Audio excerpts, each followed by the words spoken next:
奇遇饿狼之战落下帷幕，长达7年之久的饿狼篇终于要结束了。Hello， 大家好，我是麒麟。一拳超人重置版第214话终于更新了。上回说到，未来的奇遇在习得饿狼的拳法最终奥以后，穿越回过去，向刚得到神秘力量的饿狼挥出了跨越时间的因果之拳。而未来的奇遇也和过去的奇遇融为了一体，无形中拯救了世界。但过去时间线的奇遇还一脸懵逼，当然，现场的人包括被打败的饿狼也是一脸懵逼。那么接下来这场持续了7年的闹剧究竟会如何收尾呢？废话不多说，赶紧进我们的解说时刻。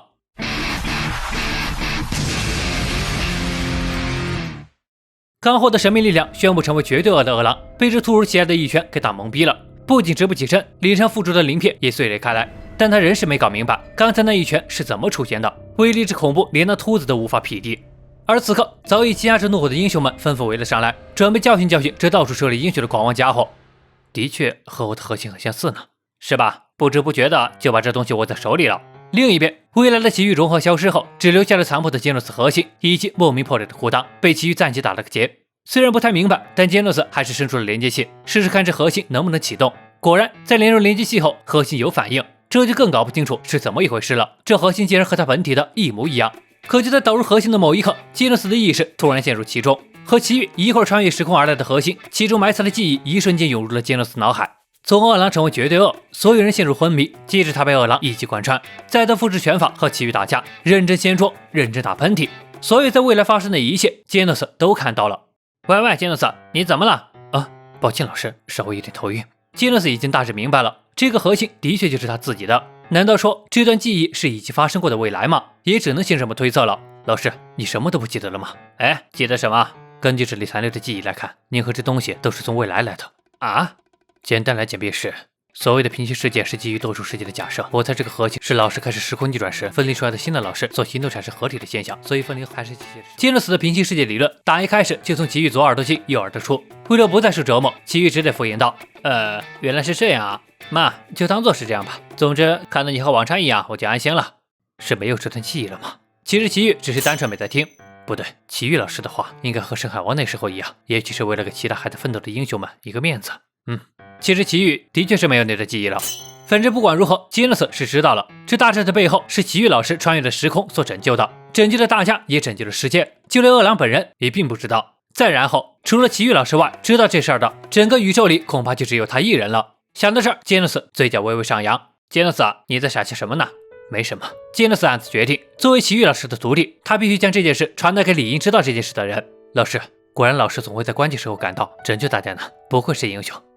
怎么突然说这种话？我经常都没赶上呢。不，都赶上了哦。这一次的确是赶上了，赶在杰诺斯被饿狼杀害之前，赶在那一切都未曾发生之前。准确说，是未来的奇遇拯救了这一切。在战场的某一处，比利熊正躺在废墟上，因为此前饿狼散发的神通力导致流鼻血晕了过去。而此时此刻，正有一道熟悉的身影在呼喊他的名字：比利熊，快起来，比利熊！这宛如在脑海里响起的声音将比利熊惊醒，只见一道若隐若现的身影在眼前看着他，正是未来的饿狼。比利熊瞬间就认出了饿狼的模样，嘴里喊着大叔冲了过去，但饿狼的身影已经变成碎片消散在空中，就像不曾来过一样。愣在原地的比利熊揉了揉眼睛，还以为是做梦了呢。这时他听见不远处有吵闹的身影，便摇摇晃晃地走了过去。现实的情况是，英雄们正冲着一道人影拳打脚踢，正是饿狼。被突如其来的神秘一拳所打败，神通力也随之消失，这对于饿狼来说完全无法理解。但此刻的他却不可思议的坦然接受了，或许是受未来的自己影响，饿狼也无从得知。怎么了，杂鱼们，再加把劲儿啊！这时终于有人站出来阻止了，算是半个冤家见战友的金属球棒喝住了众人，让他们别再增添伤员了。但此话一出，曾被饿狼伤过的英雄们就怼了回去，质问球棒到底是哪边的人啊？甜心假面也冒了出来，还在说这种话，小心那家伙一胡闹起来，我们可挡不住了。哪怕是人形怪人，他也很严重了，已经全场一致通过对饿狼进行制裁了。我可不记得我也赞同这种事。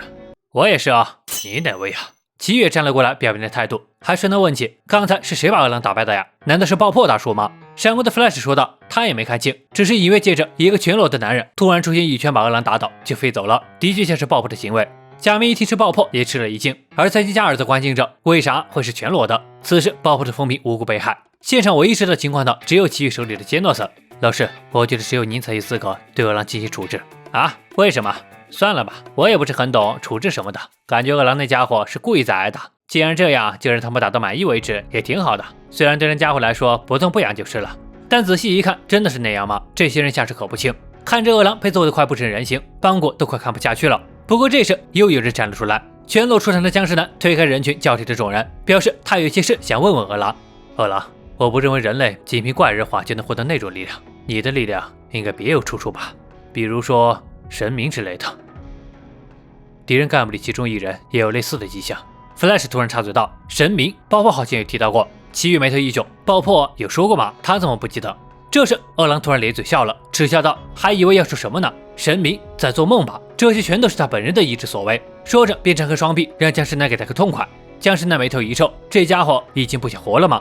饿狼的话就正应了甜心假面的意，既然这样，就由他来执行吧。可就在拳头落下的前一秒，比利熊突然扑了过来，抓住了假面的腿。饿狼、瓦高玛、童弟以及 King 都认出了比利熊，一脸震惊。当着所有英雄的面，比利熊嚷嚷道：“大家太过分了，不都是英雄吗？为什么要做这样的事？大叔他明明救了我好几次，他是真正的英雄。”一边抽泣着，还一边让饿狼快逃。King 这时才知道，原来之前比利熊让大家不要欺负的大叔是饿狼，被怪人蒙骗了吗？真是可怜。无视掉比利熊反驳的话，假面露出了职业性的假笑，让比利熊乖乖退下。接下来他们要执行英雄任务了。比利熊当然不会相信了，明明刚才他听到了处刑2个字。有了比利熊这一哭闹，现场的英雄们也开始讨论起来，到底该怎么处置饿狼。就这么放任不管的话，可因为他造成了那么多没能抵御的灾害，果然还是处刑吧。就在这时，一阵令人汗毛炸立的低沉鼓声响起，停手吧各位，这可是在孩子面前啊！正是 King 的帝王隐形最大功率。King 这霸气神色瞬间就吓软了一众人，纷纷退到两边去，心里还嘀咕着，他们难道做错什么惹得 King 发火了吗？就连谁都不放眼里的假面正要开口，瞅见 King 的犀利眼神都给咽了下去。比利熊见得 King 替他出头，终于止住了眼泪。而这时邦古也终于走上前来：“饿狼，不会这么轻易让你自暴自弃的，伤害别人就要100倍的帮助别人来赎罪。”饿狼沉默不语，倒是奇遇插嘴道：“没问题的，绝对饿在这方面可是很擅长的。没错，就像之前随手来一下就能救出避难所的人，还有阻止火山喷发救了一村子人。不管怎么说，大家的态度已经给出了答案，但饿狼自己还没有做出决定。放我走的话，你们会后悔的。”“没什么后悔的，我还得向你道谢呢。从那怪人手里救了杰诺斯和 King 的是你吧？谢了。”原来在怎么处理饿狼一事上，几分钟前奇遇已经和 King 打过招呼了，告诉了 King 这就是饿狼在关键时刻救了他们，所以才让 King 出面阻止大家。话说到这份上了，饿狼终于有些动摇了，嘴角一笑，哼，真是让人讨厌的家伙。话音落下的一刻，饿狼已经消失了。在众人眼皮子底下瞬间消失的饿狼惊呆了所有人，在一众咒骂声里，也只有奇遇抬头看着饿狼离去的方向。老师，饿狼那家伙会重蹈覆辙吗？没关系的吧，之后的事就交给老头子了。就在饿狼一事告一段落后，地底下突然冒出个巨型钻机来，那标志性的铁头已经告诉了众人是金属骑士来了。在威胁已经消失的节骨眼，他的机械大军才姗姗来迟，看起来声势浩大，但留给他的工作只剩下了对放射性物质进行清除。因为此前被奇遇当做冲浪板的军舰就是他设计的，检测到了核攻击后才做出了相应策略，并且告诉众人他们都受到了急性核辐射影响，需要强制进行检查和治疗。看样子刚出院没多久的大伙又得到院里见了。这看似长久的混战，实际并没有过去多长时间。奇遇抱着半截金乐色，准备先去找库森洛博士帮金乐斯修好身体，然后再回来找找有没有能用的家具之类的。怎么说呢，就好像退潮赶海一样。那么到这里就是《一拳重置版》214话的全部内容了，也同样可以看作是整个饿狼篇的全部内容了。经过了这一战，整个 Z 市包括奇遇的家都成了废墟，无家可归的奇遇又该何去何从呢？村里老师有发队提到，接下来还有一话进行战后收尾，这持续了7年的饿狼篇就将正式宣告完结。虽然过程有些曲折，但总归是让饿狼篇有了个完整的结局。接下来还有同样精彩的忍者篇、假面篇等等，期待能看到村里老师更精彩的发挥。当然前提是能稳定更新，比啥都强。好了，喜欢本期视频的别忘了关注和订阅哦，这里有最新的一拳更新消息，注意也能找到一拳原作版的解说。那么本期视频到这里就结束了，我是秦，那我们下期再见。